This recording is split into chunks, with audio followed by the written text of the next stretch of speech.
নানা আয়োজন, আবেগ, ভালোবাসা আর স্মৃতির আবেশে ভোলায় অনুষ্ঠিত হল এসএসসি ১৯৮৬ ব্যাচের বন্ধু মহলের চতুর্থ পুনর্মিলনী। যেন একদিনের জন্য থেমে গিয়েছিল সময়, ফিরে এসেছিল সেই সোনালী স্কুল জীবন।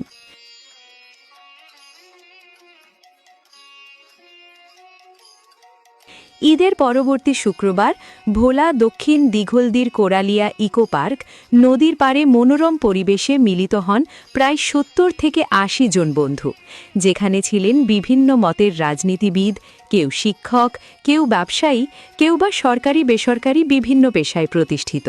তবুও পরিচয় একটাই, তারা একে অপরের স্কুল জীবনের বন্ধু।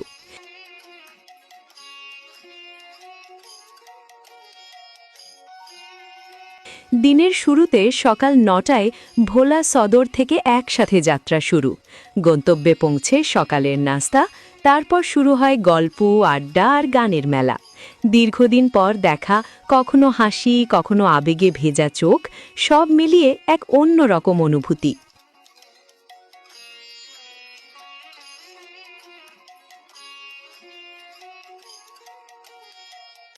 এরপর দুপুরের ভোজন ছিল যেন সবচেয়ে আবেগঘন মুহূর্ত। একসাথে বসে খাওয়া, পুরনো দিনের স্মৃতিচারণা, কে কোথায় বসত, কে কেমন দুষ্টুমি করত, এসব গল্পে বারবার ফিরে আসছিল হারিয়ে যাওয়া দিনগুলো।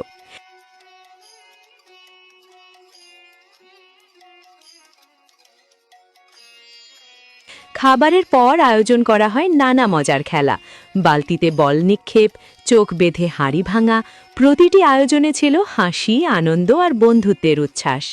আর দিনের শেষ আকর্ষণ লটারি ড্র, ছোট ছোট পুরস্কার জিতে যেন আবারও শিশুসুলভ আনন্দে মেতে ওঠেন সবাই।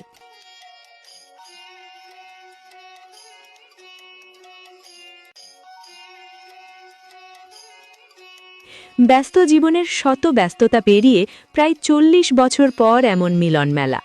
দিনটিতে এই দীর্ঘ ব্যবধানে চিরতরে হারানো বন্ধুদের স্মরণ করার পাশাপাশি তারা মনে করেন এটি শুধুই একটি অনুষ্ঠান নয়, বরং ভালোবাসা, স্মৃতি আর অটুট বন্ধনের এক জীবন্ত দলিল, একটি প্রতিশ্রুতি।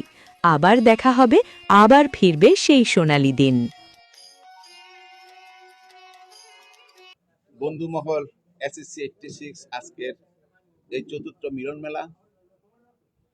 এই মিলন মেলায় আমরা আমাদের শৈশব, কৈশোর যাদের সাথে কাটিয়েছি, স্কুল জীবন, কলেজ জীবন, আজকে তাদেরকে নিয়ে আমরা সকলে যৌবনের অতিবাহিত করছি। এই সময় আমরা সকলে আজকে মিলন মেলায় আমরা অংশগ্রহণ করেছি।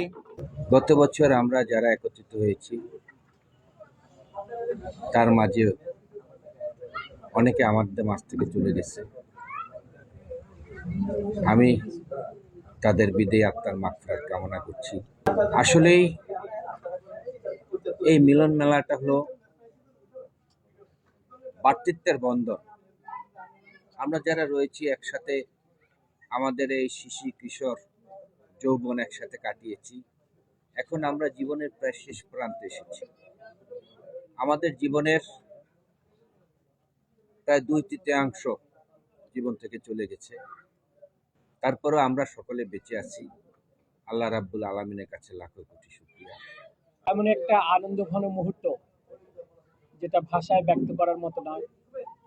আমরা ছোট সময়ে এসএসসি পরীক্ষার আগে আমরা স্কুল জীবনে সকলে একসাথে ছিলাম। আজ